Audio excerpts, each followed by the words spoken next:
जय हिंद साथियों। आज के इस वीडियो में आपको हम कक्षा 12 गणित अवकल समीकरण पढ़ाने वाले हैं, जो कि प्रश्नावली 9.1 है और ये एनसीईआरटी बुक से लिया गया है, जो कि काफ़ी इंपॉर्टेंट है। तो आज के इस वीडियो में हम देखने वाले हैं आखिर हम अवकल समीकरण के सवालों को कैसे सॉल्व करेंगे।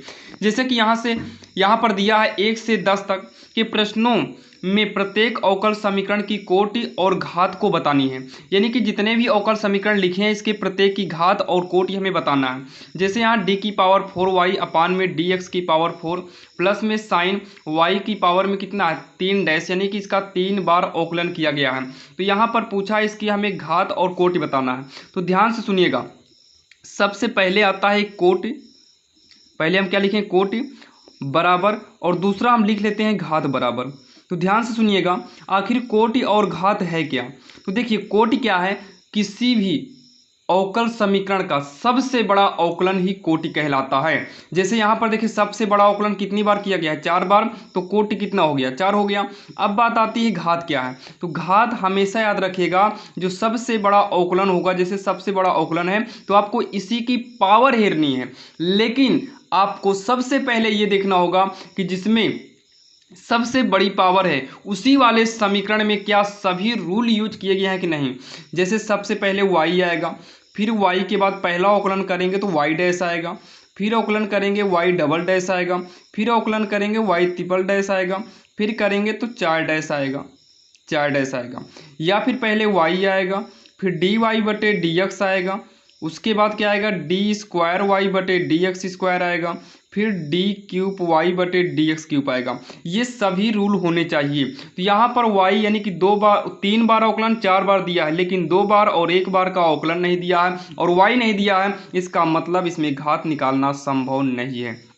जैसे यहाँ पर देखिए सबसे पहले y चाहिए, फिर y डैश चाहिए, तो y डैश y सब है, y भी है y डैश भी है, इसका मतलब इसमें घात होगी। अब क्या होगी अभी हम क्लियर करते हैं। और कोटि भी यहाँ लिखेंगे, कोटि, तो कोटि में सबसे बड़ा अवकलन, तो सबसे बड़ा अवकलन क्या है, y डैश है, यानी कि 1 बार है, तो यहाँ पर 1 करेंगे। अब इसकी पावर कितनी मानी जाएगी, तो पावर 1 मानी जाएगी, तो इसकी घात भी कितनी हो जाएगी, 1 हो जाएगी। यहाँ पर आप समझ गए होंगे। तो इसमें भी हम कोटि और घात को देखेंगे।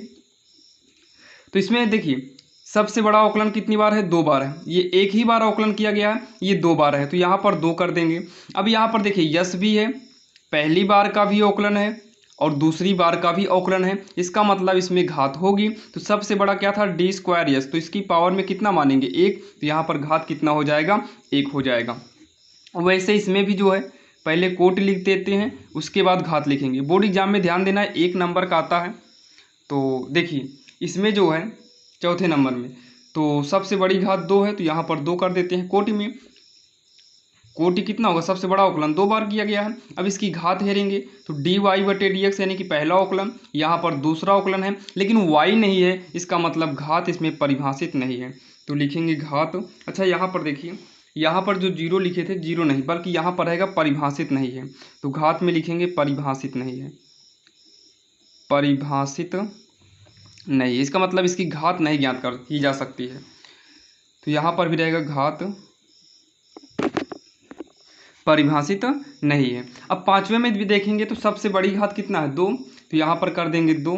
अब इसमें चेक करिए 5वें में कि इसमें आखिर घात क्या होगा, कोटि तो हमारा 2 हो गया, इसमें घात क्या होगा, तो इसमें घात इसकी पावर में कितना आएगा, 1 आएगा, तो यहाँ पर कर देंगे 1। इसमें 1 करने का रीज़न क्या था, क्योंकि इसमें पहला अवकलन और y नहीं है, लेकिन जब कॉस में वैल्यू आए, जब कॉस में वैल्यू आए तो इसकी घात ही हमें 1 कर देना पड़ेगा। कब, जब साइन कॉस यानी कि साइन कॉस टेन में वैल्यू आएगी तब। इसमें अगर आप देखें इसमें सबसे बड़ा 3 बार अवकलन गया है, तो इसका क्या हो जाएगा, 3 हो जाएगी कोटि। और यहाँ पर सबसे बड़ी घात सबसे बड़ा अवकलन की घात कितना है, तो यहाँ पर 2 कर देंगे, क्योंकि यहाँ पर y dash y double dash y 3 dash सब लाइन से दिया था, तो यहाँ पर आपको कोई दिक्कत नहीं है। अगर हम देखें 7वें नंबर में सबसे पहले हम कोटि लिखेंगे, उसके बाद जो है हम घात लिखेंगे। तो सबसे बड़ा अवकलन 3 बार है, इसमें सबसे बड़ा अवकलन 1 बार है, इसमें कितनी बार है, 2 बार है, और इसमें भी कितनी बार है, 2 बार है। ये तो आपका हो गया। 8वें में 1, हाँ 8वें में 1 ही बार किया गया है।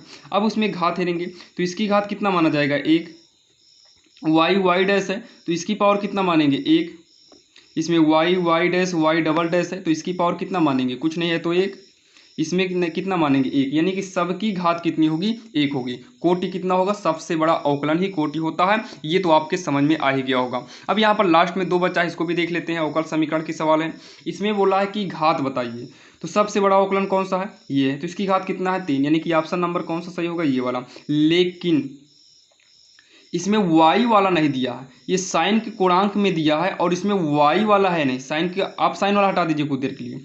तो पहला अवकलन है, दूसरा अवकलन, लेकिन y नहीं है। इसका मतलब ये ऑप्शन नहीं होगा, यानी कि जब y नहीं है तो इसकी घात भी परिभाषित नहीं है, यानी कि ऑप्शन डी इसका करेक्ट आंसर हो जाएगा। बराबरी की बात करें, अवकल समीकरण ये दिया है, इतने की कोटि बताना है। कोटि का मतलब सबसे बड़ा अवकलन, तो सबसे बड़ा अवकलन 2 बार है, तो यहाँ पर 2 पे जो है, यानी कि ऑप्शन नंबर ए इसका करेक्ट आंसर हो जाएगा, जो कि आपके समझ में आ गया है। आशा करता हूँ साथियों ये वीडियो से आपको काफ़ी हेल्प मिली होगी, और सभी वीडियो को देखने के लिए आप डिस्क्रिप्शन में चले जाइए। बाकी आप RSL मैथ्स चैनल पर भी जाकर आप इंपॉर्टेंट क्वेश्चन को देख सकते हैं। बाकी इस चैनल पर आपको काफ़ी इंपॉर्टेंट क्वेश्चन मिल ही जाएंगे। बाकी आपको और भी पढ़ना है तो आप RSL मैथ्स चैनल पर जरूर जाइएगा। तो चलिए मिलते हैं किसी अन्य वीडियो में, तब तक के लिए जय हिंद।